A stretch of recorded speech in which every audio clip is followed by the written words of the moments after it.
Welcome to Monday, Labor Day, September 7th, 2020. Well, it's 2020, right? You can throw everything normal out the window, and we're going to do that over here in the next 24 to 72 hours. This is the real deal. There is no turning back, folks.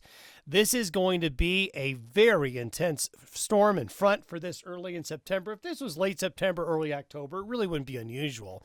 But this is something that seems to be about 4 to 6 weeks early. We got to go back really to the 80s. There was a front like this in 1985 that came into the Rockies with a similar situation and similar amounts of snow and cold.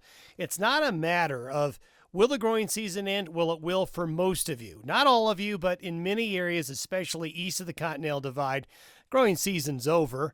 Although we're going to get some tips from Shane Smith here at the end to help us maybe get through this if you want to keep that garden going. Snow is going to be down to 4,000 feet. Hunters, watch out. Hunters are going to go from hunting in shirt sleeves to hunting in, well, snow. Travel impacts will be high tonight through Tuesday night. Interstate 80, Interstate 70, and I-25 will all have poor travel conditions, maybe some closures. Now, in typical fashion, when we have these early season fronts like this, you usually have great fall weather behind them. And that's exactly what we're going to see. By this weekend and next week, we go right back to nice weather again. Snow will be melting away, but boy, it's going to leave some impacts. And Shane Smith is going to visit with us. He's going to help give us some tips on how to prepare for this onslaught of cold and snow. Here comes the cold front. This is by 6 o'clock Mountain Time tonight. Boy, and you can really see it. Here's all the heat that we've had here since late last week and over the weekend, much above average temperatures. But you can see by 6 o'clock tonight, basically the front is going to be right along here. Now, it always gets held up by the Continental Divide a little bit, but you see that purple? That's the really cold air. So we're going to get through most of this Labor Day. For this part of the region right here is going to stay warm. This is going to be another very warm, above normal September day. But if you go up into Montana, northern and central Wyoming, South Dakota, northern Nebraska, all of Montana, back into Idaho, we'll look at all the cold moving on. And look at the western extent of the colder air pushing all the way into eastern Washington and Oregon. This is a huge cold front. Now, here we are with the jet stream. And there's no reason why this isn't going to happen. We've got this big ridge of high pressure in the Gulf of Alaska. We know what happens with that. That's just bringing in this wave of cold. And really, here is the bulk of the cold and the energy right here. Then you can see the northerly wind flow coming in to bring in that cold air. There's nothing that's going to stop the cold air. Once it gets to this point, there's no turning back. Cold air is dense, it's heavy, and once it starts moving, you can't stop it. Now, by Tuesday noon, notice we've got a closed low over Utah. The cold air pours over the divide. And what we have here in this situation is what's called overrunning. The very cold air gets along and east of the Continental Divide. The counterclockwise spin around the low throws moisture over and on top of the cold air. This is a great way to make it rain and snow. So what we have at first is a shot of very cold Arctic air coming in, then overrun by warmer, moist air coming up over on top of it. So we've got a perfect setup for heavy precipitation. And you can see the cold air continues to advance. And this is what precipitation looks like with this storm. Look at all of the yellow, the blue, and the orange, and even the reds. This is something that's interesting showing up right here in the most recent model trends. If that upper level low stays out over Utah, well, we're going to have a lot of help in Colorado's mountain areas to get significant snow. And it'll start as rain, but will turn as snow. Look at the front range areas here and the eastern plains with this wide swath of an inch or more in many areas. Even areas out here in eastern Colorado and western Kansas, a half to 3/4 to an inch of water. And notice these little stretches of orange in the mountains. Look at the Wind River Mountains. Look at the Bighorn Mountains, the southern mountains of Wyoming and northern Colorado. We're going to be looking at hopefully an end to the fire season. The Cameron Peak fire near Estes Park, Colorado has raged over the last several days in this heat and wind, but hopefully this front will put an end to that fire or go a long way to ending it. But you can see extensive amounts of precipitation in the form of rain and snow we haven't seen in a long, long time. West of the divide, once you get past Utah here, Idaho, you're likely not going to see much precipitation. But even the western slope of Colorado, the western slopes of Wyoming, look at all the way down into New Mexico, then you can see the heavier precipitation down here in Texas and Oklahoma as that low swing south through there. This is what it looks like with snow. I think this is a good representation of where the heavy snow will be. The heaviest snow in the purple areas there, but anywhere you see gray or blue, snow could certainly accumulate, at least on the grassy areas. But we're going to see the major mountain ranges catch the bulk of the snow. Places like Cheyenne, places like Chugwater, places like Denver along the Palmer Divide, the foothills west of Fort Collins and Levelland, going to see significant September snow. These are temperatures by Wednesday morning. This is why we're likely going to see an end to the growing season in many areas. If there's anything encouraging is that due to the fact that the storm looks like it's slowing down, that may add additional cloud cover Tuesday night.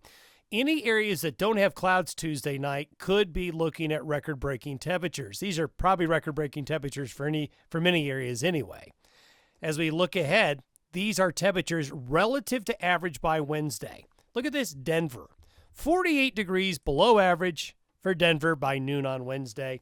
Many other areas are 30 to 40 degrees or more below average. Look at the extent of the cold west of the divide, even digging into air. Look at this, Page, Arizona, 32 degrees below average. So this is a bona fide, real big cold front. You don't see these very often. Now, as we get into Thursday, the cold air does begin to march off to the east, but the upper-level low is left back over Utah still. Basically, it gets cut off from the flow.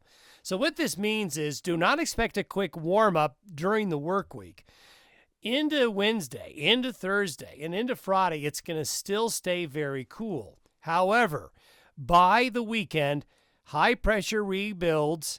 We have a low up here helping to build high pressure back into the region. Now, we're not going back to the heat, but we're going to go into that really nice September weather that you get when you get these strong cold fronts like this. You do tend to get some nice fall weather. Don't worry, we've got lots of fall coming, lots of nice fall weather coming. It's just that the growing season for all of you, and most of you rather, I should say, is coming to an end. And this is going to be one storm to remember for sure. We're going to wake up Wednesday morning to many areas in Wyoming and Colorado with the most snow we've seen, well, going back to last winter. Now let's hear from Shane Smith, author, director emeritus of the Cheyenne Botanic Gardens. He's going to help us get through the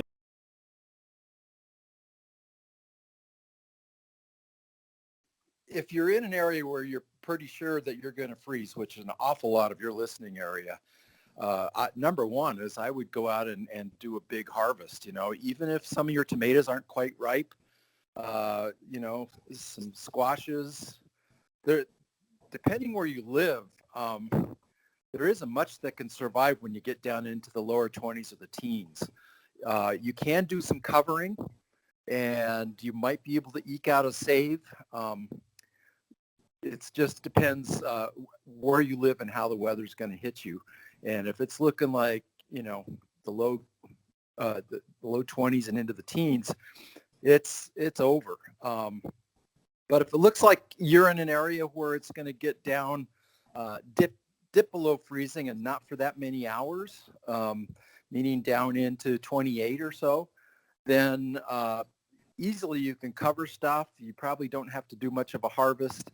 And, you know, there's some other strategies you can do for those of you that might be fortunate with that slightly below freezing mark. And that would be, besides covering, sometimes you can, if you water the plants down really good, the water, we talked about this in spring, the latent heat of water can help prevent a frost. This is what you see the fruit growers do down in Florida, where you see icicles on the oranges.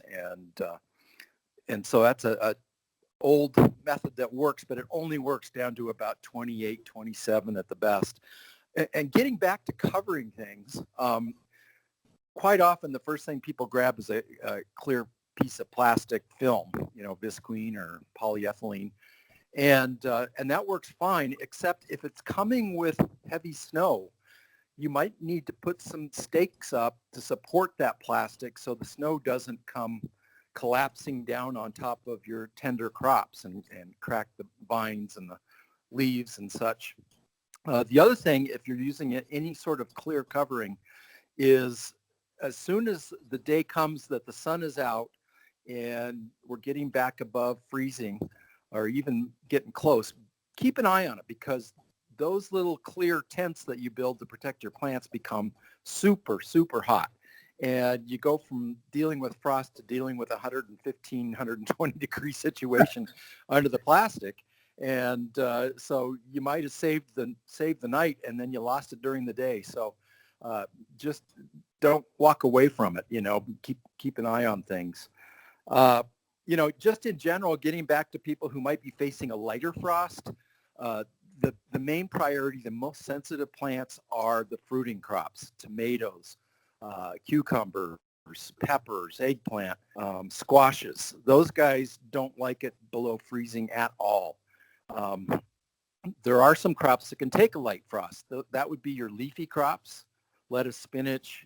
That would be plants that we call the cole, C-O-L-E, cole crop family. That would be things like cauliflower, broccoli, cabbage.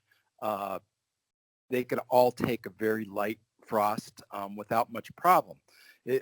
Again, it's kind of a cumulative thing. If you get down to 28, 27 and you hold it for many, many hours, that's harder on a plant than if you just dip down to that a few hours before sunrise. So the length of those temperatures also have a cumulative effect of the damage.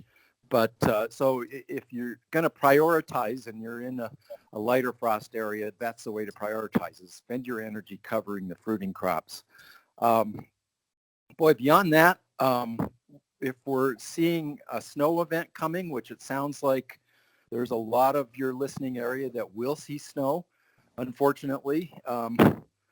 Number one, you might go see a therapist just to get over the depression of seeing your summer ended in such a brutal way. But number two, if the leaves are still on the trees, which of course they are, even if they're frosted and brown, they're going to accumulate snow much quicker than a naked tree in the wintertime. And so expect to see some breakage.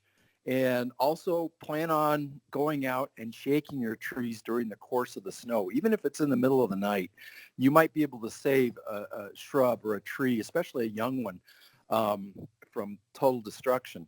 And the tip I always tell people, if you're going to go out and shake the snow off of a tree, be sure and put on a wide brim hat. That way you won't get dumped on your head. But it's just such an important maintenance thing to try to keep these trees going, especially on the high plains where trees are so precious. Losing one tree is awful. So be prepared. And beyond that, if you wake up to death and destruction and pretty much the garden is done and brown and black, I would suggest turning everything under, chopping it up with a sharp shovel. In fact, it helps to sharpen your shovel, and chop up the stems and the stalks and whatever else can be chopped up, and then just lightly turn it under. And that will give you more return nutrition to your soil than if you just let it sit there and dry up on top of the soil. So that's at least one way to not lose a lot of hard work going into having a healthy crop. At least the nutrients of that crop are going to go back into the soil a little bit better. Thanks for your advice, Shane. Certainly, I know a lot of gardeners are disappointed on not having their growing season as long as they had hoped it would be. Shane's going to join us with some other tips for this upcoming fall season and future programs.